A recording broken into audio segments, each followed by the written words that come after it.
Hey, what's up, rock stars? It's Rox with a little bit of talk about what's at the top of the blog. So let's get to it.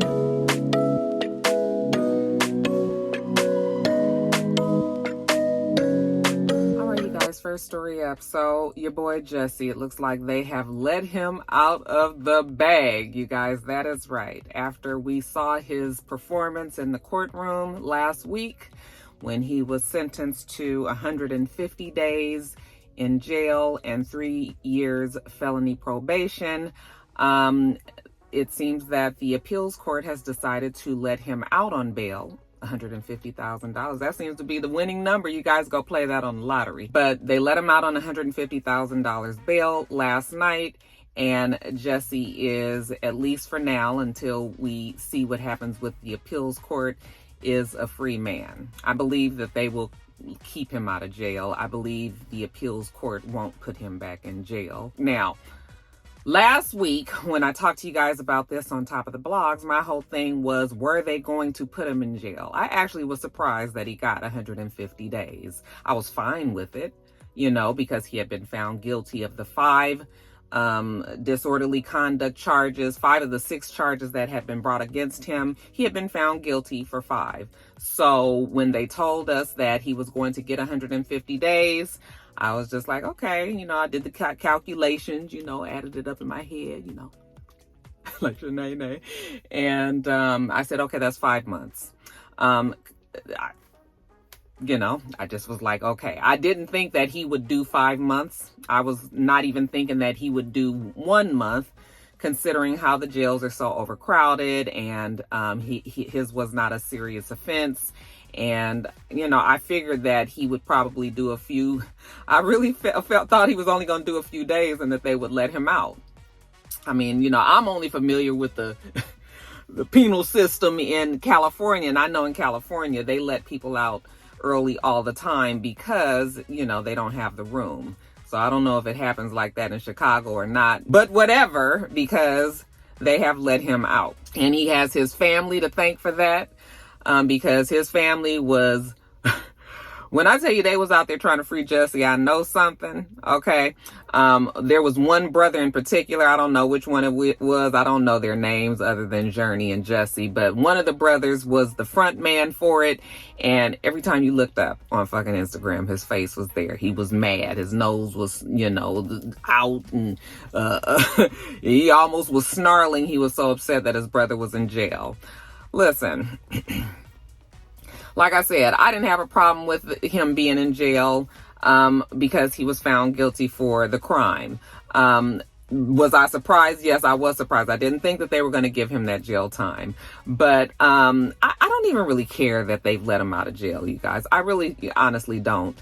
I feel like in this case, the privilege of being a celebrity, coming from a family that is well loved, that has established themselves in many high places. And so they have a lot of connections, a lot of celebrity connections, a lot of political connections. They have the pull and they used it and it worked. Like, I can't be mad. Many celebrities, and I'm talking about big celebrities. You had Samuel L. Jackson and his wife. We had Alfre Woodard. We have Taraji P. Henson. We had, it was many people, Tina Lawson. It was so many people that were speaking out for him in public. I could imagine how many that were trying to speak out for him in private as well. And the pressure did work. And they got him out of jail. And it's like, okay, fine. He's out of jail. Okay, fine. All right. I just kind of wish that they would all go away now. Something tells me that they won't. Okay. I don't know, maybe this will be, Jussie's way of staying in the limelight, considering that his acting career is probably fucked up and never to be, not at least at the projection that he was going before all of this happened. And I just honestly don't care. I'm just really tired of the whole entire ordeal, To me, if Chicago couldn't keep their person in jail, then that's on Chicago. Okay, I can't worry about it no more. Okay. But, yeah, influence and power and, privilege, like I said, those are all the things that work usually in your favor, even when you might be a black person. Okay. He comes from a mixed family. I know that, one parent is black, one is white, but you know what I'm saying? I honestly don't care. I don't care. Sometimes it works out for people. Sometimes it doesn't, and in this case, it worked out for him. I couldn't be mad at the family for being supportive of him. I just was so shocked that everybody was like, kind of not paying attention to the fact that he had committed a crime. But when you listen to the family, they actually believe that he is innocent. So that is why they were so gung-ho. They weren't saying that he did this, but he didn't deserve the time. Their whole thing is he didn't do this, period, and he didn't deserve the time. So that is kind of what their outlook is, and that's what they believe. And listen, I cannot worry about it no more. I just really, really wish that we could just sew it up and put a nice little button on it and, fasten it and let that be that. Yeah. I mean, what do you guys think about it? What do you guys feel about this? I just feel like they have wasted so much of the taxpayers' money out there in Chicago, Illinois, just dealing with this case, the investigation, all of the man hours that they've spent with the police department and the DA's office and all of that. Like, it's just like, okay, it's just too much. And I'm just over it. But you guys let me know what you think about it. Should Jussie be free?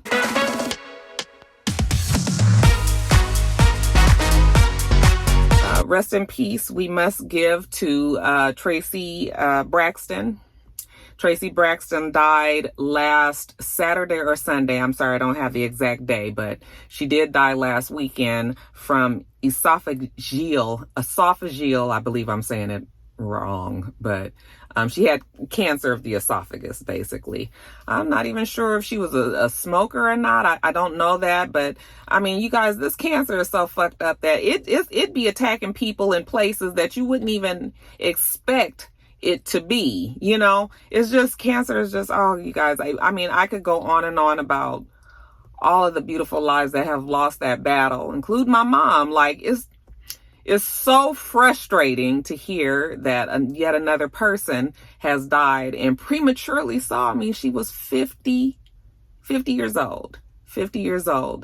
And when I saw, actually, I was talking to my girlfriend, Rashawn, and she was like, oh my God, did Traci die? I wasn't on social media, but when she told me that, I just could not believe it. I just, certain people you just don't expect to die, and you definitely don't expect them to die at 50. I mean, I don't expect anybody to die, but Traci definitely wasn't on my radar. I didn't even know that she had been sick. Apparently, she had gotten the diagnosis about a year before that, and she, I guess one of the last appearances really that she had put on social media was when her son got married. Now, I knew the son had gotten married. However, I didn't even see the pictures from the wedding. But after she passed, I did see the pictures from the wedding, and I was able to see in those pictures that she clearly looked like she was ill. Of course, it's always the same thing with people. I mean, when are we going to learn that when you see somebody and they don't look like their normal selves, 9 times out of 10, it's because they are battling an illness. There is definitely something going wrong. Okay. It doesn't help anybody's situation when you chime in and say, oh my God, what is wrong with you? Oh my God, you need to pick up some weight. Oh my God, girl, what's going, like, first of all, it probably takes quite a bit of courage to even post yourself. And she probably only did that because it was her son's wedding. Okay. And she at least wanted to be in her pictures for her son's wedding by, if for any chance something would happen and she wouldn't be here. I'm sure her son, it was important for them all to have her in that picture. But, it was just another one of those times when people, after the fact felt bad that they were like, oh my God, I didn't know she was sick. I was wondering what was going on. And yeah, and you was commenting on it too. And yeah, it's just, people need to not do that. If you must say something when really you don't have to say anything, but if you must, maybe you could just say, I'm praying for you. All right. But really, you don't have to say nothing. You could just continue to scroll on. You can say it to yourself. Oh my gosh, what's going on? But you don't have to say anything in a public forum for some, anyway, I'm not going to chastise people because I know my rock stars don't do that. I know you guys all are very considerate, but the people that you know that do that, you need to check them about that. Yeah, I was heartbroken for that family. We think of Miss Evelyn and we think of the girls as a unit. I think of the Braxton sisters as a unit.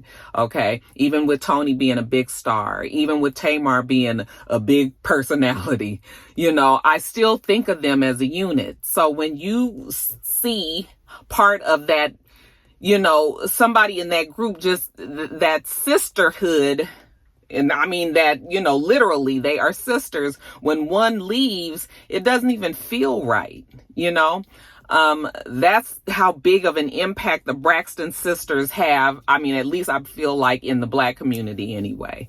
So I was just really heartbroken, and I know that it's been hard for the sisters because I don't have a sister. So I don't know the sister bond. I have many close, good girlfriends, but I don't have that sister bond by blood. But I would imagine that a sister type of bond is something totally different than what a sister and a brother would have, And so when she's gone, I know that they all feel incomplete. And I was just sad for them. I know it's going to be hard for Tamar, who just takes everything so hard anyway. And I'm sure it's hard for everybody, and so my prayers go up for the family, especially Miss Evelyn. Everybody has put their own, their own tributes out there for Traci. So, clearly as a family, they already knew probably that the time had come. So they were more prepared than we were. But still, you guys, it just breaks my heart when I know that families have to go through this kind of thing. And I'm going to move on because I can feel like my throat is getting thick. So she was 50 years old.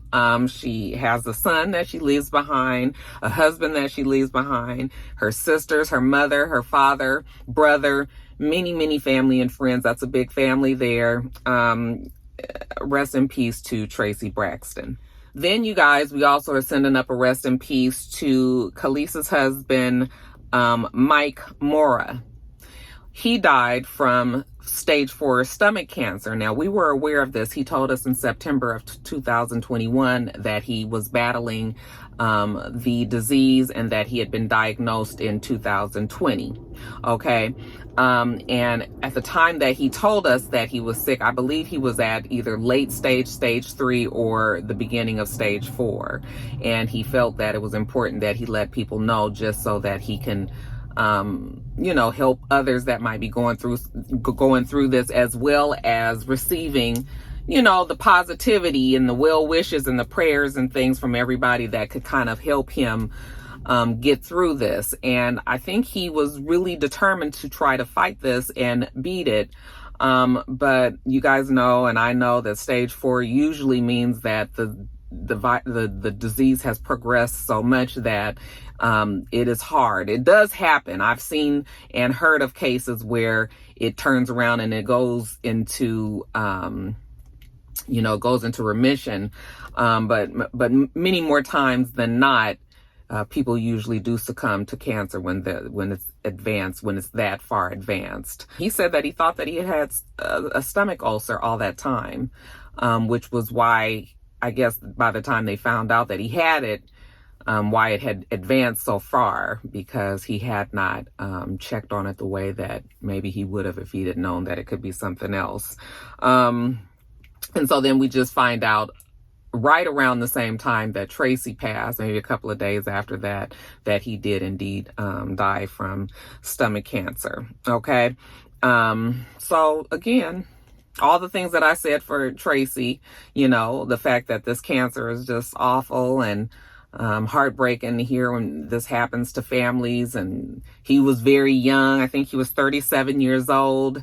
I mean, it's just, yeah, you guys, he leaves behind a 1-year-old little girl and a 6-year-old son. The little boy's name is Shepherd. And then he leaves behind a stepson that Khalees and Nas have together. You guys know him, Knight.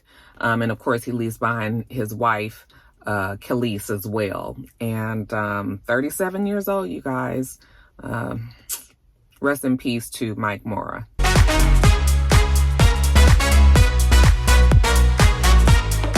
All right, you guys, next story up. So, our forever president, you guys, Barack Obama, told us on Sunday that he had the Rona. And I was like, Lord, no.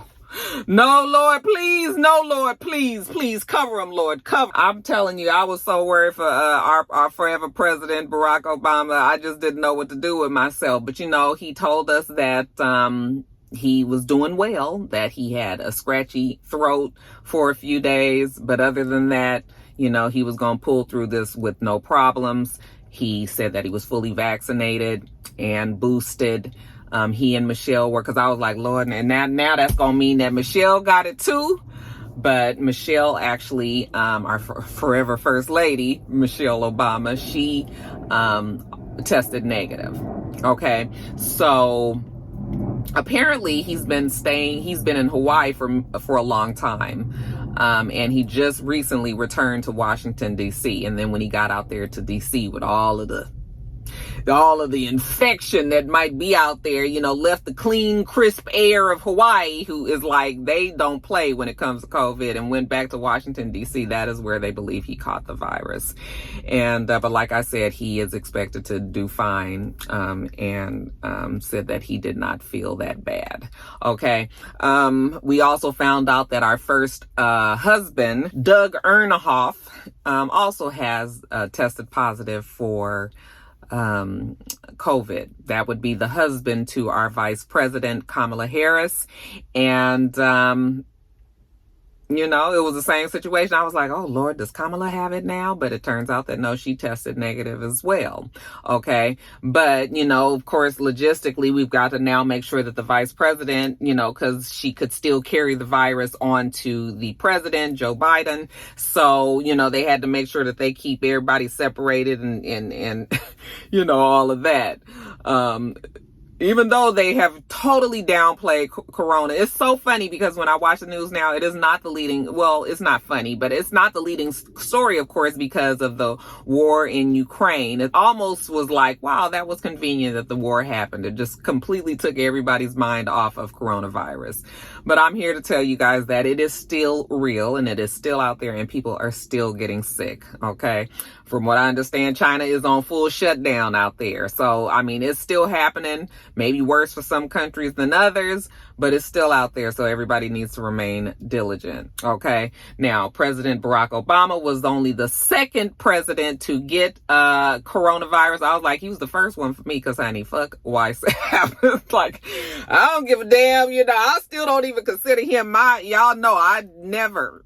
Okay, he been YSAP for as long as that man got in the office. So, yeah, you know, so in my book, President Obama is the first president to have it. But if you was to look it up, they would say that he was the second. But y'all, he gonna be all right. We gonna be all right. We not gonna worry ourselves about it too much. But let President Obama be an example that you guys still need to do those things that I tell you that you need to do all the time, right? Wash your hands, keep your distance, okay? And wear your mask. Wear your mask, okay?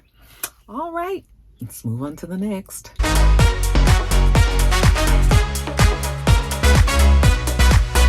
right, you guys, next story up. So it seems our boy 50 Cent, okay, mama named him Curtis Jackson. He was watching something, a movie or maybe a stand-up of Monique, the comedian Monique. And he was truly impressed. All right. Now, I don't know where he's been. Like, did you not know that Monique was funny? Did you not know that Monique could act? You know, I mean, like, why is this a shock to you all of a sudden? But anyway, he was so moved by the performance that he had seen that he was like, you know what? Monique is funny as hell. I'm gonna hire her. I'm gonna put her in something. Okay. I was like, well, you know, 50 Cent is part of a whole bunch of different projects. So, I mean, he could really put her in any of the things that he has going on. And, that would be great, you know? And so he's determined. And I'm like, that's good because listen, Monique, regardless of what has happened in the past with the whole Lee Daniels and Oprah Winfrey and Tyler Perry thing and, you know, whatever happened there, I mean, it couldn't have been so horrible that the woman needed to not never work again. Okay.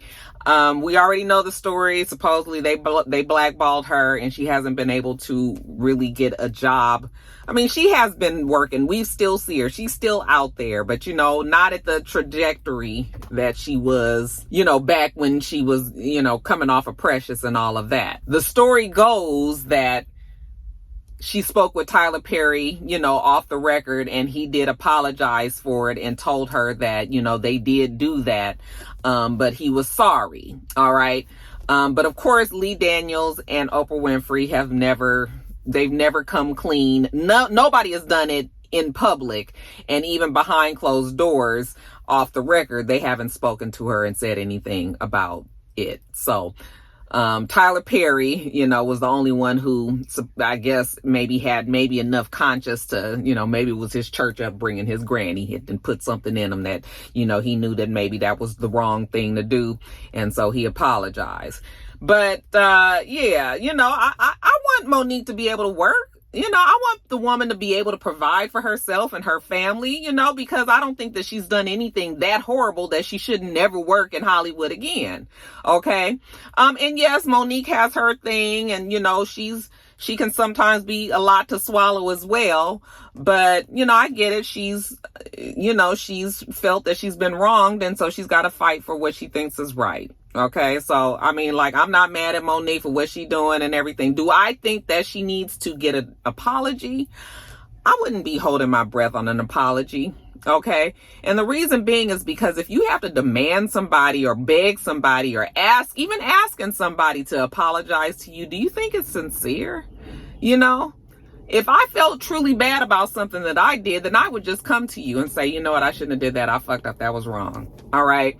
You shouldn't have to keep begging me to say it. And then finally I say, oh my God, I'm sorry. You know, it's like you either beat down somebody so that they finally say it so you can get out their fucking hair, or you really mean it and that person comes to you and say, man, I'm sorry, I fucked up. And you know, that's hard for a lot of people. I mean, it's hard for me too. You know, it's something that I work on as I've gotten older. I've really tried to work on, because as a Capricorn, you know, I can be stubborn and all that, but I've tried to work on it because I've realized that it really does help the other person and yourself. You know, when you know you've truly been wrong, it does help. So I don't want a person to tell me sorry just because I said I want you to tell me sorry. I want you to mean it. I want you to come at me and give it to me sincerely, and then we can move forward. But if Lee Daniels and Oprah were to do it right now, it would just sound like it was because they were trying to save face. And they are so big in Hollywood that they don't have a face to save. Okay. Their face is already saved, is placed. It is already there. So, you know, they're not going to ever do that. And I don't think, you know, I don't know if that's something that Monique has gotten past, but I mean, hopefully she will, and that she can just go on and be successful in whatever it is that 50 Cent decides to put her in, because, you know, we know he has all of the power, you know, the power universe. And then of course he has BMF, and he may even have other projects that we don't know about that's coming. So yeah, good. It's a win-win for everybody. You know, put the lady to work in something regular and steady, and let her make her money. Okay. Let her get her coinage. I'm not mad. So, yeah. What do you guys think about that? Do you think that she's still owed an apology? Do you think that she needs to be waiting on this apology, or do you think that she should just go on with her life? We all got the story at this point. We all know what it was. And yes, I do believe it, you know, but what do you think? Do you think that that's something that she should be waiting on? You guys let me know.